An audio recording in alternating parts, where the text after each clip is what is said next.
Hi guys, I'm Jessica Mulder, and this is the Hard Way Pod, podcast about learning from your mistakes. And today we've got Sam Westervelt, lead singer and bassist from Egg Drop Soup. What's up? So yeah, we're going to talk about a lot of mistakes. If you listen to the last episode, the first one of the new year, you know that we're changing the format a little bit because it was really specific before, and I'd say the topic on the front end, but I'm liking the idea of just sort of letting it flow and then figuring out what I'm going to call it later, because that's a lot easier for me on the front and the back end. So we were talking a little bit in the elevator about just like what we haven't learned the hard way. And you mentioned something about, before we get into like other questions that I know that I want to ask you, about not getting a pet on Craigslist. What the fuck is that about? So that is something I did. I don't know. When I was in college, I just like really wanted a cat. And I was like, I gotta rescue one, but like, I don't know about going to, who the fuck knows why. I can say fuck, right? Yeah. Okay, cool. Please do. So like, who knows why I didn't just go to a shelter? Yeah. Why I looked on Craigslist first? Like, I'm buying a fucking couch. Like, no, it's an animal. Yeah. But there was one that was like cat that, you know, uses the toilet. And I was like, oh, that sounds cool. yeah. So I just like hit this lady up and was like, hey, like, what's up with this cat? Like, why are you getting rid of her? And she was like, well, I got another cat and they don't really get along. Like, how about you come? Yeah. How about you come and meet her and see if you guys like get along? And I was like, that sounds great. I'm like 22, by the way. Okay. Just for some context. Or maybe 23. Not much better. Yeah. But so I like go, and at the time I was living in New York. I lived in Brooklyn. This woman lived in Times Square, which should have been the first red flag, but I went. And how do you live in Times Square? I do not know. Oh man. I didn't even want to be in Times Yeah, Square, exactly. You know? Like once you're not a tourist anymore, you're like, like fuck all the touristy places. Yeah, exactly. You know? Yeah. So anyway, I go and I like go to this apartment. It's like pretty much like this, like 2 times the size of this studio that we're in. It was so tiny. I don't know how you have one cat, let alone 2 in this place. Where do you put the fucking litter box? Jeez. So she like drags this cat out from under the bed. Oh no. She's like, she's really sweet, but she's pretty shy, and like it's just like animals in the wild here because she's very territorial. Like, you don't have any other pets. And I was like, no. And so it was kind of hard. Like, I can't even really pet this cat. But this lady's like, can you please just take her? And I was like, well, I kind of need to think about it. And she was like, well, you can bring her back if it doesn't work out. But like, here's some food. And like, she just like basically gets her together and like gives her to me. And, you know, I'm 23. And the cat's free too? Yeah. Yeah. Okay. So she just gives her Another to me. red flag there, Sam. And I remember like being on the subway with this cat, like and she's like meowing. And I'm like, it's all good. Yeah. Like, we're going to be best friends. So I get her home, and like 2 or 3 hours later, the woman texts me and she's like, by the way, don't leave any piles of clothes on the floor because she will pee on them. And I was like, okay, well, I've always wanted to be a little more organized in my apartment. So I like this could be like, you know, the impetus for that. Right. Yeah. So then I start to get worried because the cat like is never going to the bathroom. And I'm like, what's up with that? You know?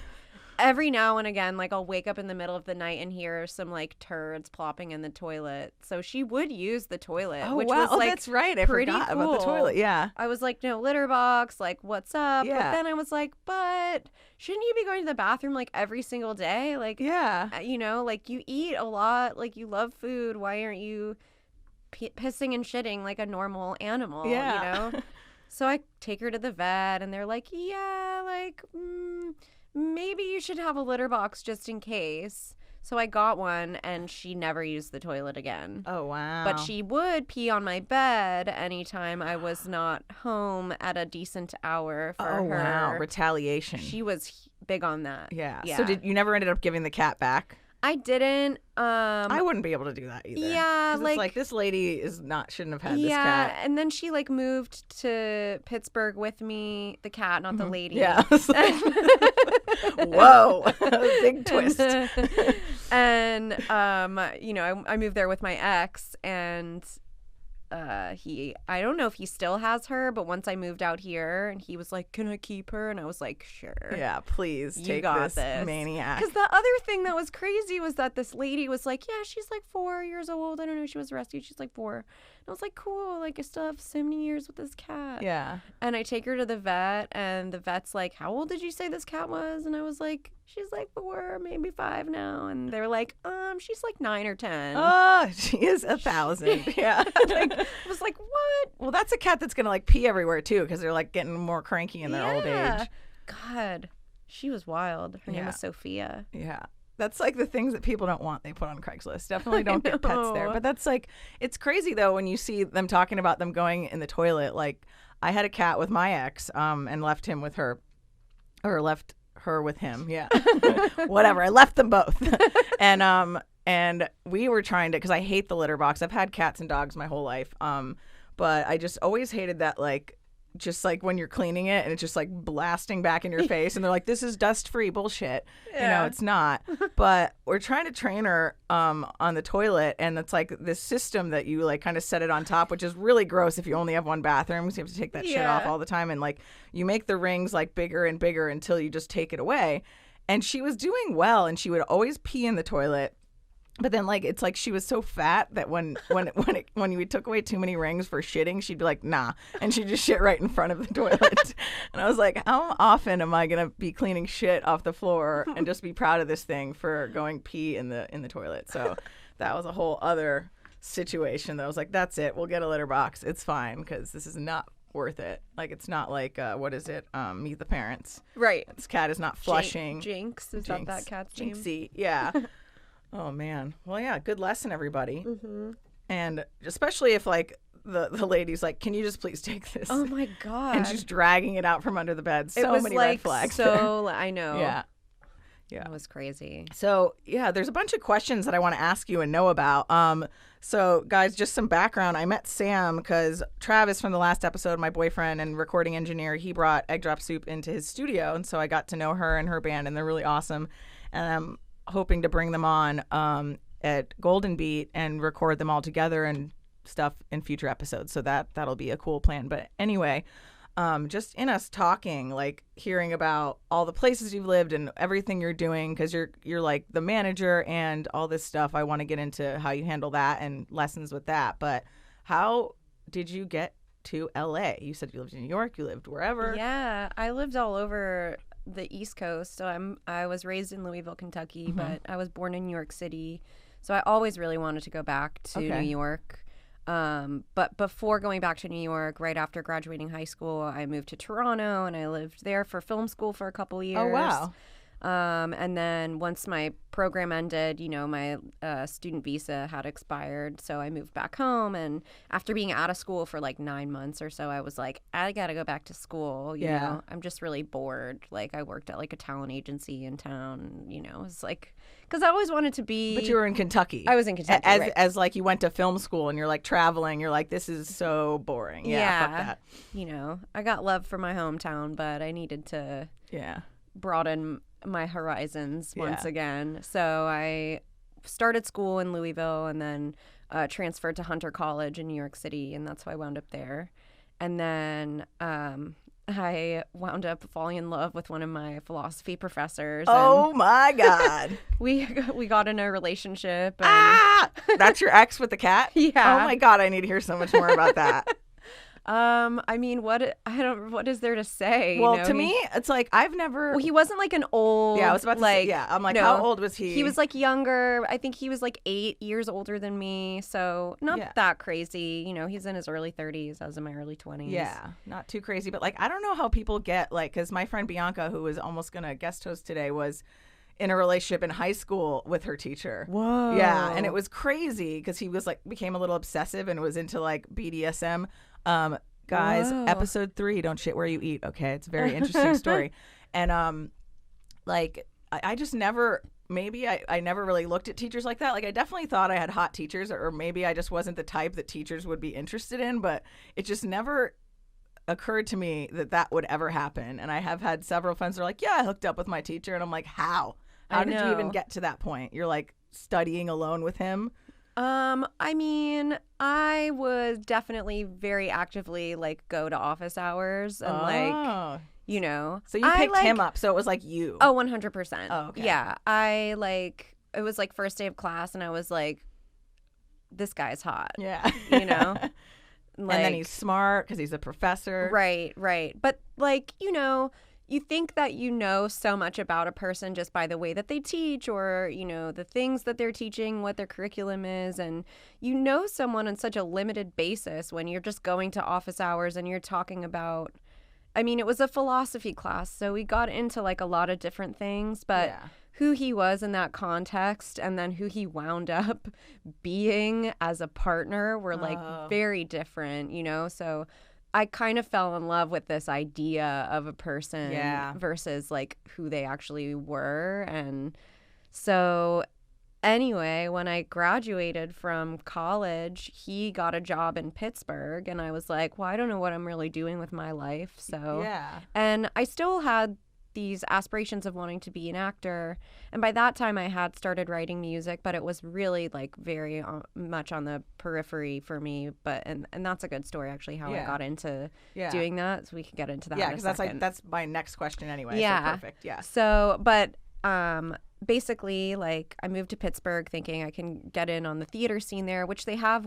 It's a pretty artistic town. Yeah. And I met so many cool people living there, but eventually I just, you know, I'm in this relationship that's not really going very well. We're living together. He's kind of the only person I know. He's not very supportive of the amount of time I spend, you know, working on short films and doing plays and all of that. And, that's no good. Yeah. And I just was like, well, I was going to go back to New York. I was really considering that. I was thinking of maybe going to grad school to get an MFA. I just knew that Pittsburgh wasn't kind of like the stop, like the last stop for me. And my brother was moving to LA. And I was sort of like, fuck LA. Like, I'm a New Yorker. Totally. I'm not moving there. Yeah. And then, weirdly enough, I was watching Curb Your Enthusiasm. And, like, here's Larry David, who's this, like, you know, New Yorker. Like the biggest, like, fuck LA New Yorker you'd think you'd meet. Yeah, exactly. And I'm like, well, I don't know. This is, for some reason, like, really inspiring to me. Like, if this guy can do it, like, I for sure can, you know? So I just, like, made it happen. I feel like everything in life, it's like, whether it's a misguided perception about how something will be or not, like, you have your idea and it's like, I want this. I'm going to make it happen. I'm going to manifest that shit. You know? Because you have to. Like, you can't just be making excuses. I feel like a lot of people are like, how do you get there? How do you do this? They want everything to be lined up before they take the step. And it's like, no, you just kind of be like, I want that end. I'm going to fill in and fill it in later. Totally. You know? Like, literally, like, you just do it. You just do it. Everything will align the way it's supposed to, and you'll learn what you're supposed to learn about that and about yourself along the way. And you may veer course. Like, I came out here fully anticipating that I was going to like make it as an actor. And, you know, for being out here in such a short period of time, like in the first couple years, I was doing really well and I was meeting a lot of the right people and, you know, getting the experience that you should be getting. Right. But I don't know. I just remember being on set this one day for this really fucking weird feature film that I was like, really just, it was just really weird. It was a bad movie. It was a really bad movie. You're like, what am I doing? And I was like, all I want to do right now is play my keyboard. Like, why the fuck am I here? That's great. And that day, I took the money that I would have spent on my acting class that month and I bought a MIDI board and I just started like writing songs like That's awesome. Crazy, you know, songs that no one will ever hear because I don't know, somehow I like deleted them off my hard drive. I hate that. Like before all the cloud shit came around and like all that, like I used to have like discographies, probably stolen, so maybe it's better, like from like back in the Napster and LimeWire days of like so many albums, and they were in my iTunes, and now it's like I've got like 10 songs and half of them are like voice memos. So it's like what happened to all this shit? Did you have one of those CD cases that was like the big was like 4 CDs per fuck yeah. sleeve. And then you had like the little like description with the lyrics like behind it. It was all organized. Yeah. Man, I still have one of those. Yeah. It was so full. There was CDs just in there, you Yeah. know, like floating around. I don't know what happened to that. I feel like at some point when like my car became my brother's car, like, you know, when I don't know if you have siblings. Yeah. Are they older or younger? My brother's 1 year older than me. Okay, Yeah. so my siblings are younger than me, and like I got the car when I got my license. Yeah. And then when I moved to Toronto, it was like my brother was like car driving age. So then he got the car, or maybe he got a different, I don't know. Somehow I have the car that was my brother or sister's car at some point, even though I had like a totally different car. It's totally weird. I don't know. My parents are just like, switch. It's been a few years. Like, no, Yeah. For no reason. Yeah. So you lost that CD book in like the car did. transfers? It's gone. That I don't know. sucks because I definitely like I had one and I still have to check. I still have all the jewel cases. Oh my though. God! Like, I have why all did we the throw those empty away? cases. Why did we throw those away? Like just in case we want it to be harder to get to later. I have all the empty cases and none of the CDs. Oh my God! No, I had like one of those and I left it. I thought in this box at my mom's house, but I think my brother jacked it somehow because he found this like one CD of mine that was like a mix, you know, and you'd like make the mixes with like single songs and then draw on it or whatever. So I made this one and it was this weird like DJ from like the early 2000s because I was like, I'm, you know, a little raver kid that like lives in South Florida and we go to Ultra Music Fest and we do drugs and that's what I do. So I listen to electronic music, whatever. So it was George Acosta Panama Sessions, it was called. And it's like the most ecstasy, glow sticky fucking CD, but I love it. And it like brings back those feels, you know, when you hear it. And you can't find this shit anywhere. So much of that shit because it's so old and it was before the internet was really big. It's not even on Spotify or anything. No, you can't find it. And I just remember Hiddo like sending me a picture of the CD cover and you could see that I triply drew all over it. So it was mine. And he's like, I found it. I found George Acosta Panama Sessions. I was like, nice. I was like, give it to me. He's like, no, it's mine. So he's like holding it hostage. And I'm like, where did he get this? I bet it was in my fucking CD book that he stole. Hiddo, I'm coming for your ass next time I'm down. It's bullshit. So, yeah. Rest in peace, CDs. I don't know where those are either. Sad. But yeah, okay. So back to the topic here of... So it's really interesting that like you went to film school, so it's not like you wanted to be in both parts of it and like producing too, which is cool. But that's like a lot of effort to then be like, I'm actually going to do this totally different thing. Well, I think so. Like on that film you were working on, did you finish working on it? Like, no. You were like, I'm quitting now. I'm going to buy my keyboard. I had one day left, and I was like, I'm not going back. That's awesome. So you just burned that bridge, though, huh? I was like, fuck you guys. This is fucking dumb. Oh, nice. Like, I was just like, why am I spending my time, like, trying to climb this ladder, doing things that I don't give a shit about? Yeah. Like, putting my emotional energy and my time into something that I think is really fucking stupid. Yeah. Like, why does anybody do that to make it? Yeah. Yeah. If for those of you not watching, I air quoted, make it. for the listeners. Know? Yeah. Well, that's the whole other thing too that like I think is interesting is like one, people just only being set on making it, which I don't know what that means to them. Right. You know, but to me, one of the things that helped me just be happy with what I'm doing is one, admitting to myself that I wanted to do, you know, entertainment stuff and comedy stuff. As I always liked stand up. And when I lived in New York, when I was 25 is when I started. But it's funny because I lived in New York and then I moved to Pennsylvania, but I was in Philly area. Oh. And I had taken like a couple of years off because like it was just hard times and I wasn't really sure what I wanted. I was like, do you even want this? Because there's always these ideas that you have.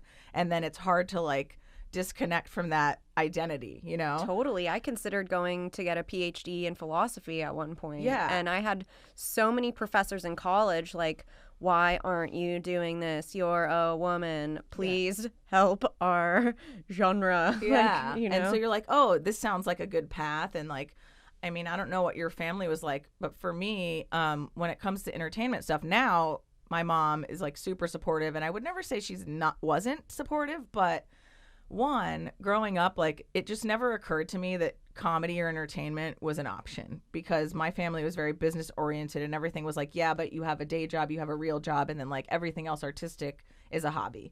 Like my mom was, she's a great pianist, and she was a concert pianist growing up. She got accepted to a conservatory from high school, and she was going to go into that until she met my dad at 18 years old, because she's like just such a badass. She was like, you know what? I want to learn to fly a plane. And my dad's a pilot. Like, fun fact, I'm the only one in my family that can't fly a plane. Whoa. Because I don't want to. All right? It's scary shit. But, like my brother has a pilot license. My dad is an actual like commercial pilot. And she like meets him reined in, at like an airport, my dad, because he's not from America. And like they fall in love. And so she like drops out of music school and moves to Curacao, an island in the Caribbean, with this Dutch guy. Whoa. And has a couple kids and like starts getting into like redevelopment and like marketing and stuff, and like Whoa. now that's what she does. Wait, you're Dutch too? Yeah.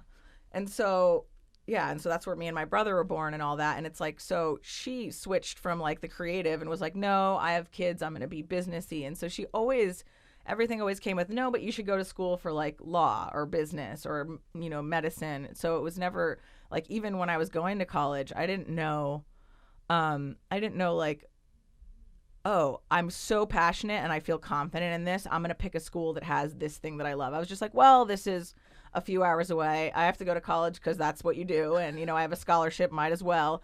And then like, as I'm like learning myself over time, I'm like, what do you even want to do here? What do you want to be here for? And I always like drew since I was a kid. So I knew like I liked art, but I didn't want to ruin it by making it a job, Mm-hmm. So I remember switching my major so much in college that I was like, I just got to get out of here. And so I started looking at like, just like compiling the classes and seeing like, where does this fit, And I was like, well, I could go to law school if I, maybe, I don't know what the rules are for that. This is how little I cared or knew. But I was like, all right, criminal justice and women's studies. Like that was like most of my classes. So like that ended up being my major. But my job now is, and I love it, is, creative director and graphic design, because I always still just like taught myself design programs, and I drew and I did whatever. But it never occurred to me that would be a career, because I was like, well, this is a hobby. But like, because I did it so much, like that's my job now that I get paid for. And like, anything with like comedy, I was always interested in it, and like thankful for my dad for showing me, comedy laser discs when I was a kid of like Andrew Dice Clay and shit. But I, and like Richard Pryor, but like I was just like, no, but you don't do that, like that's scary and weird, and you're, nervous speaking in public, because I always was. But then like I just ended up trying it in New York, and I loved it, but it was still like terrible a lot of the time. Open mics are the worst. Yeah, they're really hard. Yeah. I did that in New York for like music. I would just get up and play like my keyboard. It's tough, and it's and a lot. They would do like the music comedy nights at the same time. And that's rough to like be the person that's like, well, this isn't going to be funny at all. It is rough. And then to have a comedian be like, I'm baby Fiona Apple, like, oh my God, with her sad girl songs, and just being like, oh no, yeah, because you're like 23, just like, please everyone like me, right? But you know what? Getting over the please everyone like me and just being like, you know what? I'm here. Yeah. I'm going to do what feels right in my gut and like, fuck it, Exactly. And like, there's something wrong with that guy. It's not about you. Right. He's insecure. But yeah, that whole thing of like admitting and getting to that fuck it point of saying like, I'm just going to be here because I can't not be here, and this is what I want to do. Yeah. There's no making it like I've already made it as long as I'm doing it. And I feel like once you have that mindset, just everything starts falling into place better. Totally. Like I don't have a rule of what it looks like. Obviously, it would be great to be paid to do my weekly show. But I'm like, I get paid in drinks. I'm like, that's kind of money, Yeah, and it's like, it is money. And for it me, would be. Yeah, exactly. It would be if I didn't drink it. But I'm like, this is making it to me. And so when people are kind of complaining of like things aren't going fast enough, and I think like, well, just admit that you're here and that you're willing to suffer. Otherwise, you will never make it. Like you have to admit that you're fucking willing to suffer for this shit. Totally.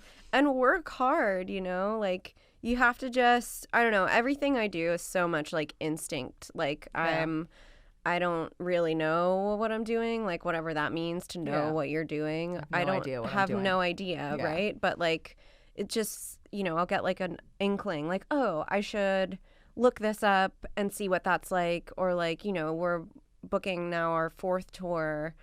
That's awesome. And I do a lot of the outreach for that, and I'm just like I don't know, like always kind of like several steps ahead of whatever's happening now, and like, okay, so how do we get from here to here? Like, what needs to happen in order to make this beneficial and like worth our while, and and all that stuff. But it all starts with I want to go on a tour, you know, that sort of thing. But that's like a few steps ahead too, because it's like, okay, so you're like, all right, fuck it, I'm gonna move to LA because you moved with your brother. My brother had moved to go to Musicians Institute. Okay. And so he's a musician. So that's also because you grew up playing the piano, you said. I did. I played piano when I was a kid, and I never learned how to read music. I just memorized everything. Yeah. So that was like always just playing by ear, which comes in handy now because I'm in a punk band, and it's not like we're sitting around like writing out like sheet music. That would take so much fucking time and make it worse. Yeah, but I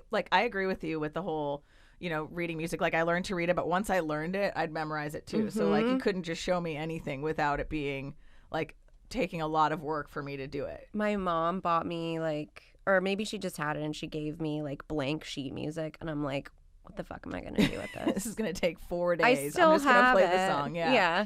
I still have it just because I'm like, cool, like this is cute, like novelty item, but make some fun art out of it, dude.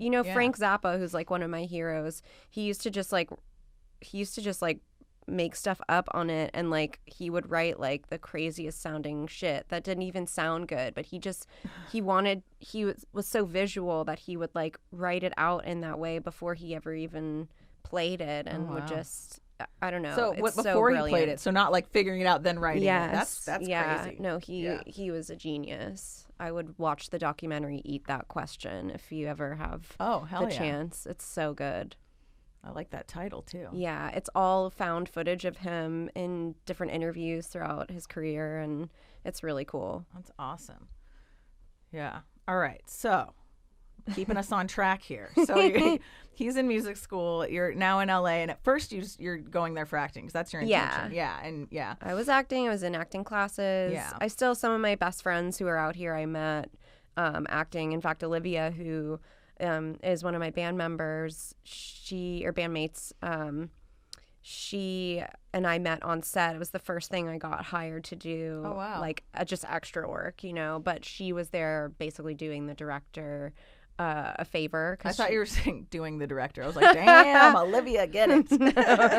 No. But she was on set and we met, and I wouldn't say that I'm like not a friendly person because I think I am, but I definitely wasn't at that time like making the first move to like be friends with people. And so she very much was like pursued a friendship with me, and I'm so grateful for that because I think I was just like really shy or like not super confident, I guess, because you have to think about it. Like if you're in a relationship with someone who kind of sucks the life out of you and is a particular way, and for me at the time, I was pretty young and wasn't really resolute in my own self, and so I very much morphed to like be what he kind of needed. And so when I first moved out here, I was like completely like no sense of who I am, like was really just like and had been kind of sheltered by that relationship. Yeah, well, it's weird how that happens too when you're like, especially being with somebody older, you're kind of like, oh, this is the right information. So whatever they tell you, especially him not being supportive, you're like lacking confidence in even the things that were your dreams. Because it's like, well, this older person that I respect is telling me that that's not the right idea. So, totally. And who knows what else, like other conversations, and maybe not even maliciously, but he could have hindered you for a while. So you absolutely. Had to, yeah. No, I had to get the fuck out of there. Yeah, for sure. Well, that's good though. Like, and it's also like it's not like it's a waste because everything that you're doing now with even making your music videos, like, and understand how to do it. And you met Olivia through that. So it's like, how long was it till you were like, okay, let's make a band? Well, I guess I'd been living here for 2 years, and in that time I kind of had like this little folk band with a roommate of mine, where I predominantly just wrote lyrics and melodies and like harmonies and stuff, and then I was still writing songs on the keyboard here and there. And then after that, shitty feature film that I did Yeah. when I was like, I'm really gonna go like full force into like writing music, Right. you know.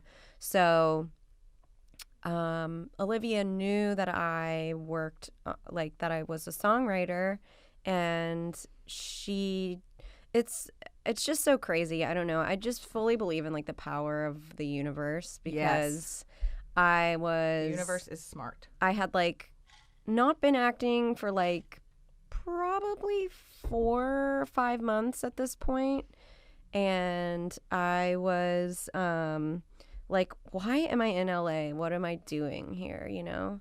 And I lit a candle, and as I'm lighting my candle, I was like, okay, universe, like, what am I supposed to do with my life? Yeah. And I shit you not, 30 minutes later, Olivia texts me, want to start a band? Stop. I know you're a songwriter. Like, you want to start a Stop. band? And I was like, sure. Can I play bass? I had a bass that I bought at a yard sale while I was living in Pittsburgh.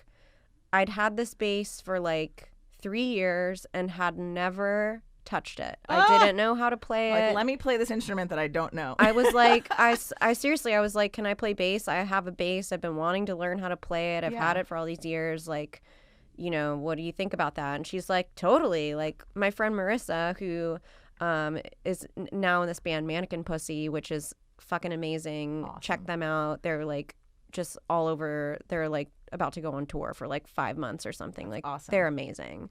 And she was like, my friend Marissa, we had a band together in New York, and she didn't know how to play bass and was just like, I'm going to do this. And now, like, she's doing this. Yeah. And I'm like, that's really fucking inspiring, Yeah. you know? Instead of her shutting you down, which was awesome, too. Yeah, for sure. Yeah. And so, well, that's just Olivia, though. Like, she is truly an eternal optimist, and That's awesome. just has this ability to really see the positive things in any situation, which is helpful for me sometimes, because I would not classify myself as a pessimist, but I'm definitely a realist. Yeah. And so sometimes, like, the reality of things can really bog me down. And I think without her more sort of like free influence, like just more worry free, that helps me a lot. That balances. Yeah. Because I definitely get bogged down by the details and just like the shit of reality sometimes. Totally. You know, Yeah. and it's that good, like give and take. existential like. Yeah.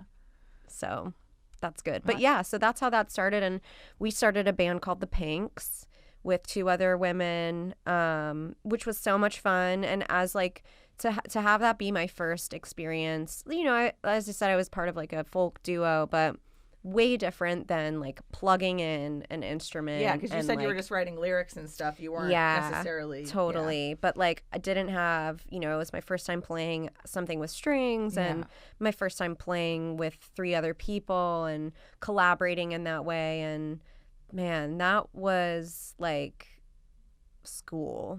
I bet. Schooling. Well, to me, it's like, I don't understand how anybody plays any sort of guitar, because like anytime I've tried or held them, I'm like, this is so uncomfortable. I am and a hate really this. shitty guitar player.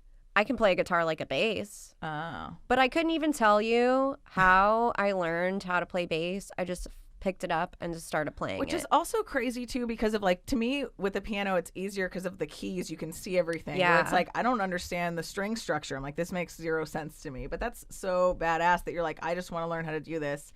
And like, you're really fucking good at it. Thank I know you. you now, you know, but I didn't watch the transition. Got to show me some old songs. Be like, this is how bad I was, right? Well, in the it's beginning. funny, like when I play through like the first song I ever wrote on bass, I'm just like, oh, this is cute. Like, it's a great song. Yeah. I've definitely like, I think I sort of thrive in the lyric melody space, but learning how to play bass and having that be its own other thing that I can put those 2 things together, or I can just do that on its own and still feel like confident and like I'm doing well with that, you know. It's really cool. It's cool to like look back at your own life and be like, man, I've actually grown a lot as a person and like as an artist. And, you know, I always like wanted to be an artist and wanted to consider myself an artist, but didn't feel like I could. It wasn't really until the last few years where like I've had Egg Drop Soup that I've really been able to see that in myself Yeah. in a real way. That's not just like, I want to be this, but no, I am this. Yeah, versus because it's that whole thing of saying like, I am a comedian, I am a this. It's like until you do it so much that this is just part of it, you feel like a phony a little bit, Mm-hmm. Yeah. Totally. Yeah. But I mean, if I asked my, I don't know, 12-year-old self, like, how do you feel about like being in a punk band and writing music? I'd be like, I'm an actress. Like, that's just what I always wanted to be. I mean, I always loved singing. Like, Yeah. I would have been like, I'm an actress or like a singer. But the idea of like writing my own songs, I probably would have been like, that sounds cool. But like, I don't know how to play any instruments. Like, I don't know how to do that. And it wasn't until this like really intense mushroom trip one night. Yes. Gotta in love those psychedelics for expanding your mind. I seriously, gotta tell dude, you, that's helped me so this much. shit, I saw the fourth dimension. I knew what it was like to be a dog. Like, Yes. I saw sounds. It was amazing. Just from some shrooms. It wasn't anything like, it's not like I did some ayahuasca or some mescaline. But shrooms to me have been way stronger than some acid I've had in my life. I've never so done acid. I don't even feel like I need to at this point. Probably not. I love mushrooms. Yeah. But like, this was such an intense experience. And I was like thinking it would be a little bit more, I don't know, like I'd be a little more creative during the experience. Oh, yeah. So You're like, I'm going to make some art. Yeah, so I brought this notebook and a pen. And by that time in my life, I did walk around constantly. Like everywhere I went, I had a little notebook and a pen with me. I was always writing stuff down, writing little poems. And you have so much freedom to do that in New York because you're riding the train and you can just sit and like let your mind wander. That's something I really miss about New York. Yeah. Driving, like, it takes up so much RAM Yeah. in your own mind sometimes. And it's just like you're sitting in the car, you're tense, there's all these people around. It's like, I just want to be lazy and like sit and like someone dream, drive me around. daydream, Yeah, you know, exactly. think. Plus I'm just polluting the whole earth. Like, I don't know, you know, like Yeah. so much anxiety about it, right? Yeah. But no, I had this notebook and I'm like having this crazy trip. Like, it got too hot. I don't know if you've ever experienced this, but like overheating on mushrooms is like really challenging. Yeah. And so that happened, and my friend whose apartment we were in just kept laughing at me, telling me how funny I was. And I'm like, no, you don't understand. Like, I'm dying. I'm so hot. I'm dying. No. Like, taking my clothes off, like standing like basically like naked in the middle of January in Louisville, Kentucky, like in this residential neighborhood, just like, oh my God, like calling my friend who lives nearby, like, you have to come help me. I took too many mushrooms. Like, I don't know where Lala is. Lala is one of my best friends. We tripped together that night, and she was just like on the toilet, as sometimes you may find yourself when you're on shrooms. Yes, and I'm glad you said that because that's been my experience a lot. I'm like, well, this is happening. All like right. I had zero concept of time, and that's how I was like, oh, this is what a dog feels like when you leave. Yeah. Like when their owner leaves and they never know where you are when you're coming back. Liz, like I would see her on the toilet and I'd be like, oh my God, like what are you doing? And then go away and be like, oh my God, where are you? Like you've been gone for so long, you know? And it was insane. So I call my friend and I'm like, Delaney, you have to come help me. Like I took too many mushrooms. And he's like, all right, I'll be right there. And he lives like 3 minutes away. And I'm like, where is he? Like, did something happen? Like, oh my God. You know, to you, it's like 3 hours. It's been so but long, it's been like 2 since I talked to him. Yeah. I call him and I was like, Delaney, where are you? He's like, it's been 5 minutes. I'm coming out the door. Yeah. Like, I'll be right there. But then it was nice. By the time he got there, I had like relaxed a little bit, and it was so cool. I could see sounds, and like every time we laughed, it was like these like pops of color. Oh, yeah, like the trails and stuff. Yeah. It was so cool. Yeah. And I took one note in my notebook that night, and it was music is everything. And then not that night, but the following night, I had this dream that I was playing Creep by Radiohead on a piano in front of a crowd of people. And it was so vivid. And, you know, we took piano when I was a kid, and my mom keeps a piano in the house and a harp, very musically inclined. And I was just like, maybe I can like play this song. And I'm definitely a big Radiohead fan, but at that time I had not like explored their catalog or anything at all. Like, it's not like I've been obsessed with the song my whole life or whatever, like nothing like that. It was like kind of random that would be the song that I'm dreaming about. Right. But I could play it. Like, it took me maybe 20 or 30 minutes That's to really just fucking fast. figure it out. Yeah. And like, then I was like, well, if I can cover this song, I guess I can write songs. Yeah. And we had this old Yamaha keyboard from like 1989 in our basement that had a sustain button. Like, you know how piano has a sustain pedal? So it's a button, so you're like sustaining or not. There's no in between. You can't like go in and out. Yeah. Yeah. Which is not ideal. I somehow got that into this like giant duffel bag and checked it and brought it back to New York with me and just started writing songs. And that was like 8 years ago.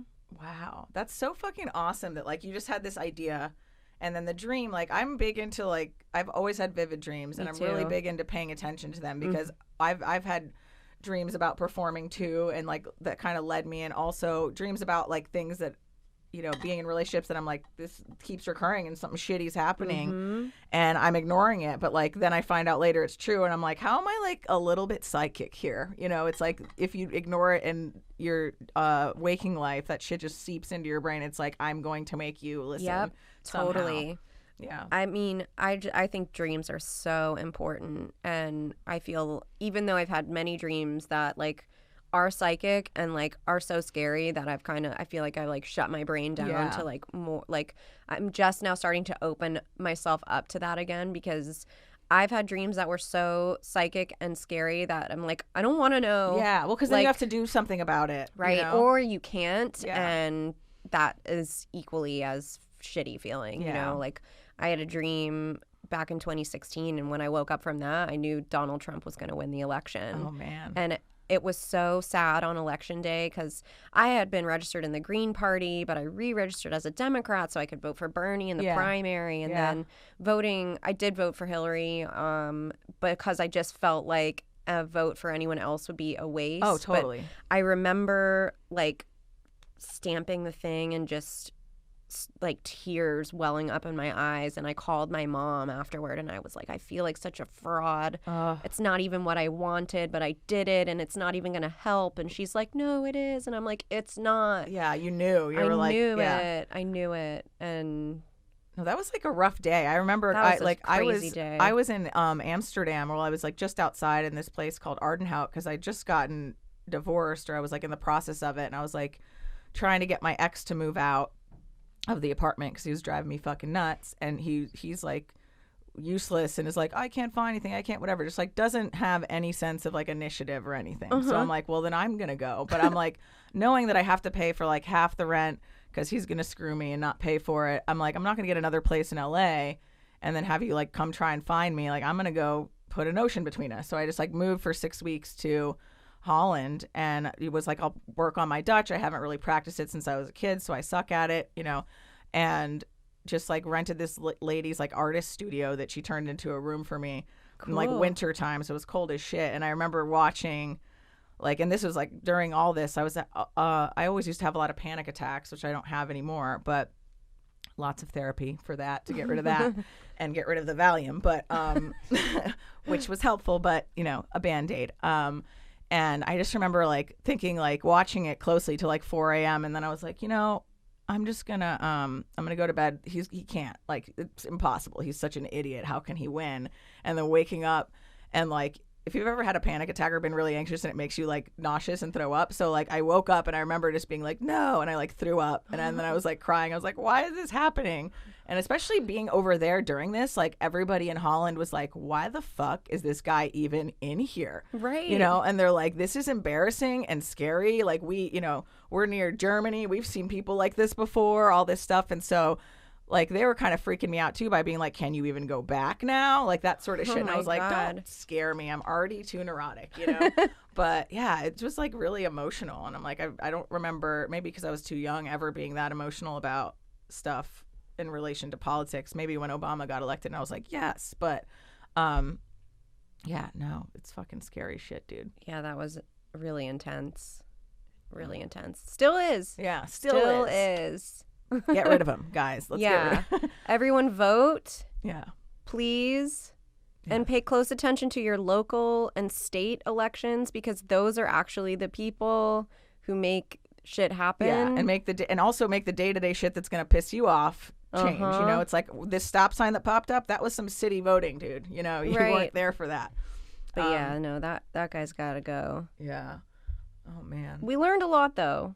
Talk about learning the fucking hard way. Yeah, right? About some shit. Yeah. Like, so many things that have popped up just with him being president. It's like, oh, didn't realize, like, that was still a thing. Like, didn't realize that was still a way people thought about stuff. Oh, didn't realize, like, all these, you know. Pockets of people are so hateful. Yes. Well, because that's the whole thing is, like, you know, it kind of opened up the door for people to be like, oh, I've been thinking like this, but I wasn't allowed. Yeah. And, you know, here it is. And now it's like kind of encouraged in a lot of ways, and not by me or people that are my friends, but it's like, wow, this is a little scary because especially given the year, I can't believe that. I know. People think like this. It's crazy. And it's also, to me, I'm like, how can you be so dumb, and why do you think this is any of your business? Like, my thing is always like, and I know that both sides, like if you're just looking at like, you know, liberals and conservatives, like have their issues where they ruin it for everybody else. That's kind of a part of it, but not agreeing with all of their decisions is like, I've never really understood how the conservative side as a liberal is like, okay, don't tell me what to do because they want less government, except for about these couple of things. Right. Like, except for about your female body and your, you know, sexual orientation. It's like, how dare you then suddenly give a shit? It's like, shut up. It's like, so weird. Yeah. It's so weird. But then it's like, okay, so you're like not in support of universal health care, for example. So, but then you're mad because the government wants to like tax you for that. But then you have to pay for your health care anyway. So why wouldn't you just be like, cool, take care of it? Like, I don't want to fucking think about that. Yeah. That's one less bill you have to pay. Why can't you be cool with that? Yeah. You know, it's like, what?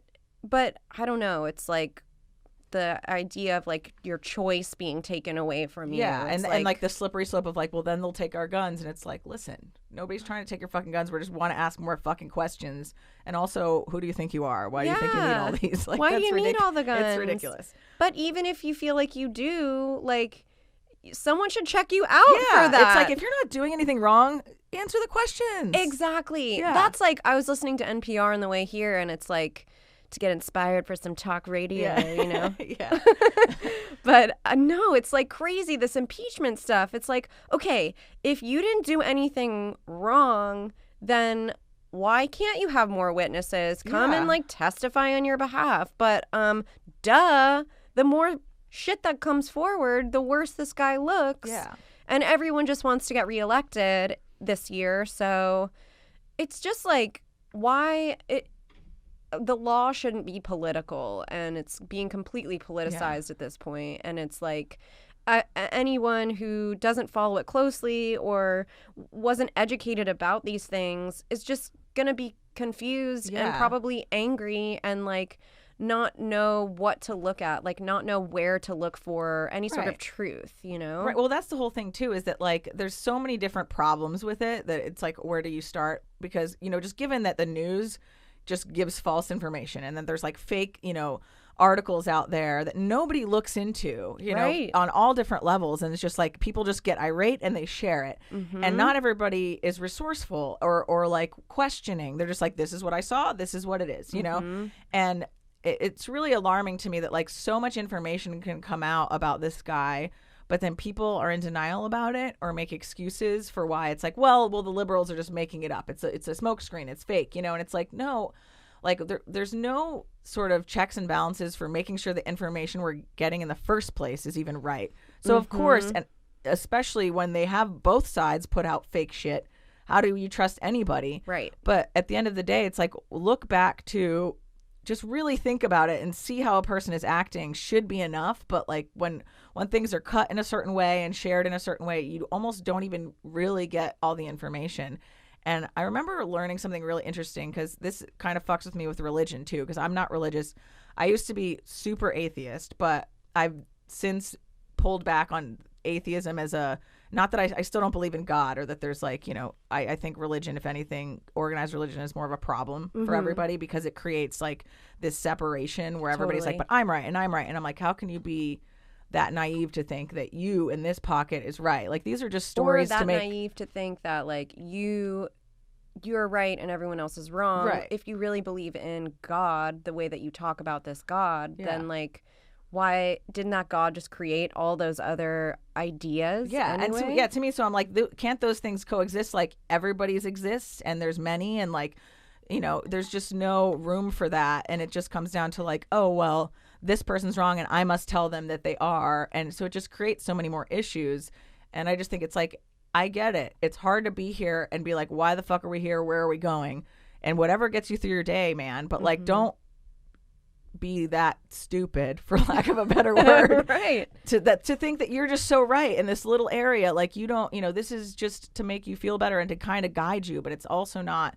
It can't be true that that's just that. But I remember reading about it because I'm always so confused how people can, you know, just really hate people but then still claim to be religious, you know, and that level of control that they're trying to put on anybody. Like, you know, even like when it comes to abortion and things like that, it's like, I'm so unapologetically pro-choice that I'm like, people start giving like timelines for babies growing in the womb, and I'm like, look, I'm not saying it's not a baby at all. I don't need you to like calculate. I'm saying it's none of your fucking business, you know, and at the end of the day, nobody that's dealing with it wants to. So just, if it doesn't affect you directly, then shut up about it. You know what I mean? But I remember reading, like, because I always see it in politics and I see it with religion, like, no matter how much new scientific fact-proven information comes out, people still are like, but I'm still right. But no, but this is still right. And I'm like, how is that possible? Right. And I actually read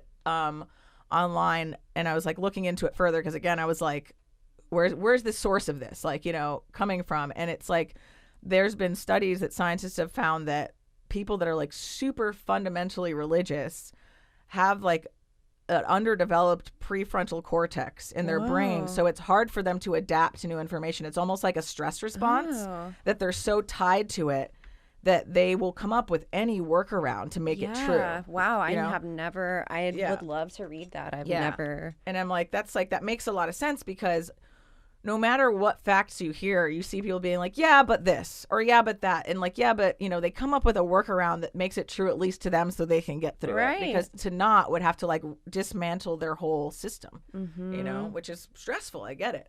Yeah. Yeah, it's hard. It's hard being out here floating on a giant rock in space, being like, wait, but I didn't ask to be born, but now I got to go to school. Now I got to get a job. Now I got to find a passion. Now I got to get a career. And I got to figure out by the time I'm 18 what I want to do for the next 50 years. No pressure, dude. No pressure. Yeah. That's crazy. Yeah. No.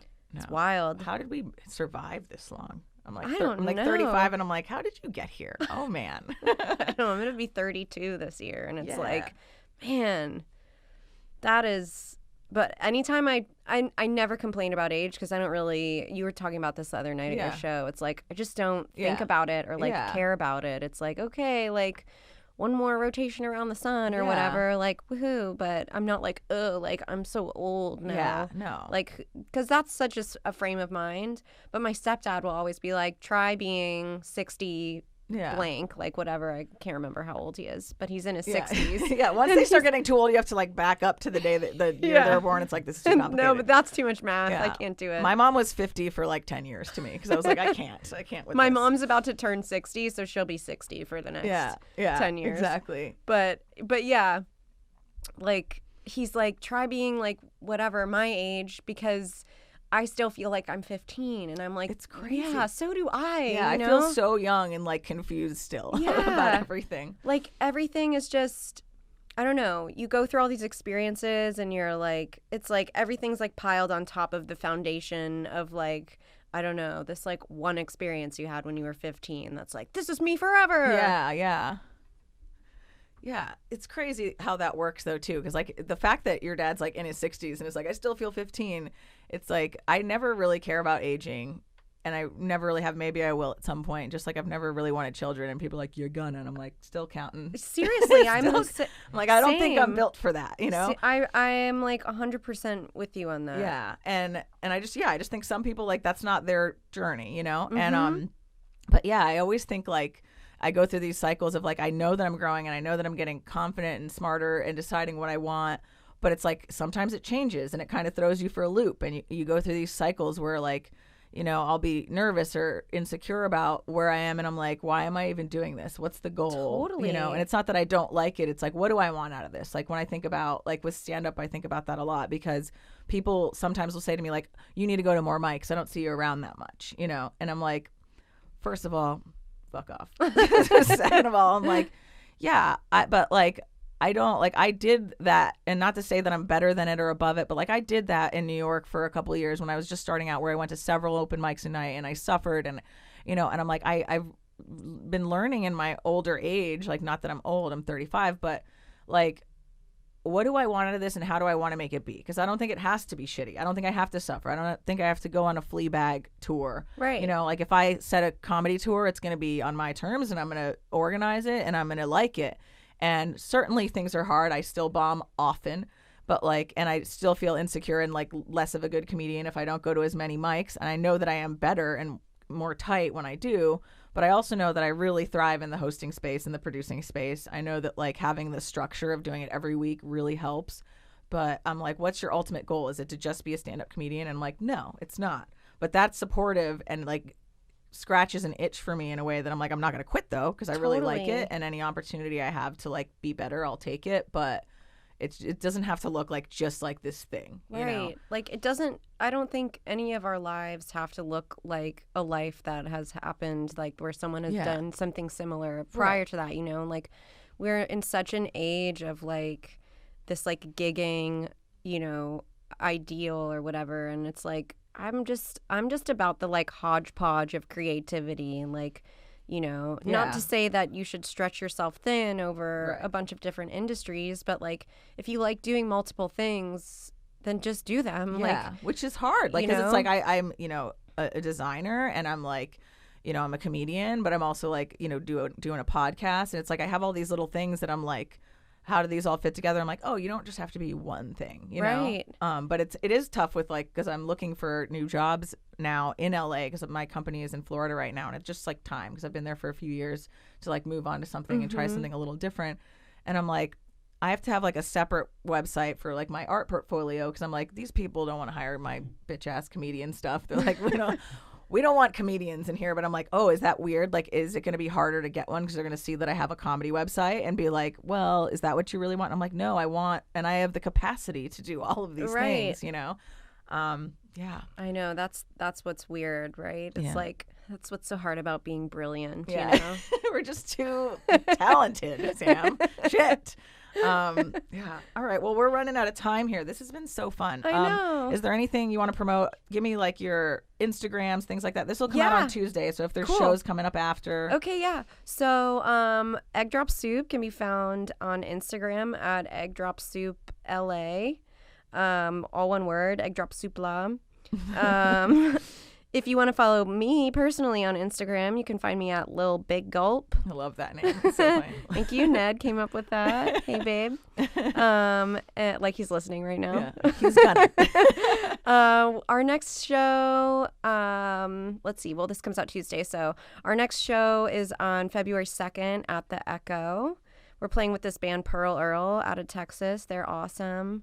We're about to go on tour in March, just for a couple weeks, Pacific Northwest. Awesome. So follow us for dates and details on that. And then next month, we're putting out a music video for the track Tots. I can't wait to see that. Oh my God, I'm so excited. Yeah. And then we have a single coming out in March and an EP shortly after that. So stay tuned. And you just dropped an EP too, didn't you? We did, yeah. We just dropped an EP. You can find it on Spotify. You can buy our merch online. Right now, proceeds from our merch proceeds are going to that grandma. Yeah. Proceeds are going to the brush fire relief in Australia. Oh, so awesome. Very cool. All right, guys. Thanks for coming. Love you. This is great. Love you. I'll see you next week, everybody. Bye. See you guys.